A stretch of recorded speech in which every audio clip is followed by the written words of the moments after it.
Okay, so here's the next part that I had spent some time thinking about this morning too. Cleaning up my crap. Noble, yes, but like obviously it must be hard to do because I haven't done it yet. It's been 60 years. I think I probably would have taken the initiative to clean up what I could somewhere along the way. So here's my what I consider a predicament, a dilemma, or whatever, right? So just because it's Buffalo and we got a sports team, we got sports problems, we got drinking problems, right? We don't have a good sports team's always whatever they do, and the drinking goes with it. So if it's just a drinking issue, I can just say, hey, I need to clean up my drinking crap, right? And there's all kinds of help, but you know, I think my issue that I'm sensing that needs to get cleaned up is this sexual and spiritual type of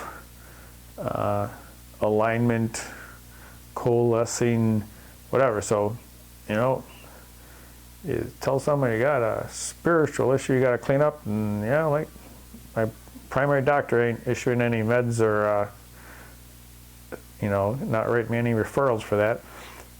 And I say, you know, there's a lot of unresolved stuff, sexual stuff that I need to look at from, you know, when I was young, when I was a teenager, you know, when I was in high school, I was in college, pre-marriage, marriage, after marriage.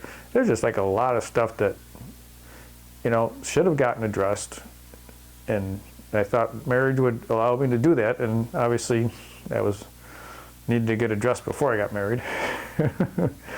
So now I have this, you know, these two areas that need to, you know, I need to clean up the bottom of the lake. There's a bunch of stuff down there. I can see it. And now somehow I got to figure out how to clean it up.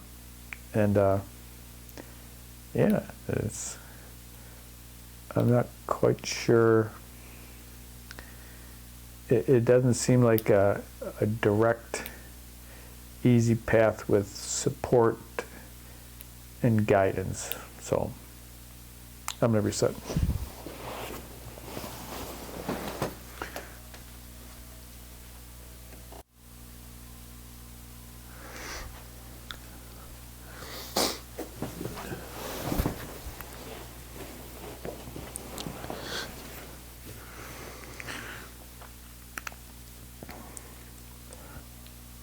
So it looks like I have to create a good intent, positive intent, to clean up the issues, my known issues, the ones I can kind of perceive. I've been putting them off and not working on them because they felt like it was impossible to work on them. But you know, the numbers show it. I do just a little bit of work on myself, be kind of like brave, put out a good intent, and just follow the guidance, and it'll help clean up my crap, and it'll help my wife even more than it helps me. Won't be triggering her stuff, so she'll have a much more stable environment. Yeah. So I don't have any really good insight because it really does feel like I'm in a box and there's no way out. Anything that I can logically think of to try to work on these seems only to create more trouble, or to be met with lots of anger and resistance and turmoil and chaos, ensuing turmoil and chaos, which, you know, I don't know, maybe that's why they do it in Love Canal, right? Just leave the shit in the bottom and bury it. Because if you bring it up, you know, there's stuff, you know, it's gonna have to be dealt with.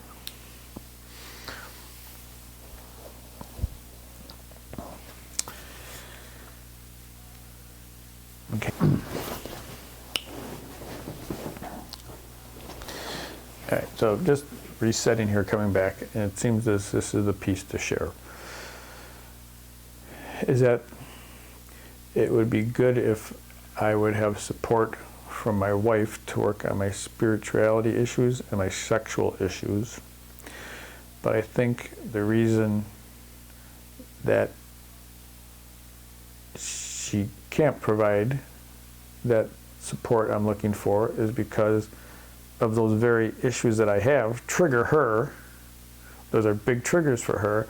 So it prevents her from being able to be supportive in that. So, you know, if I created this scenario on the other side and said, hey, let's try this one, see how I get out of this one. It's like, why would I? Who thought of this one? Oh my God. But anyways, that's what came up to share. Is it's kind of like this loop that it's my shit that triggers her to cause her to even be more effed up in responding to what I need.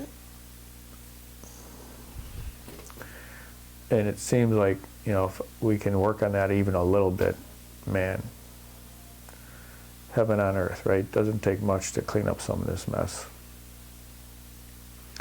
All right, I'm going to reset again because nothing else is coming in to say.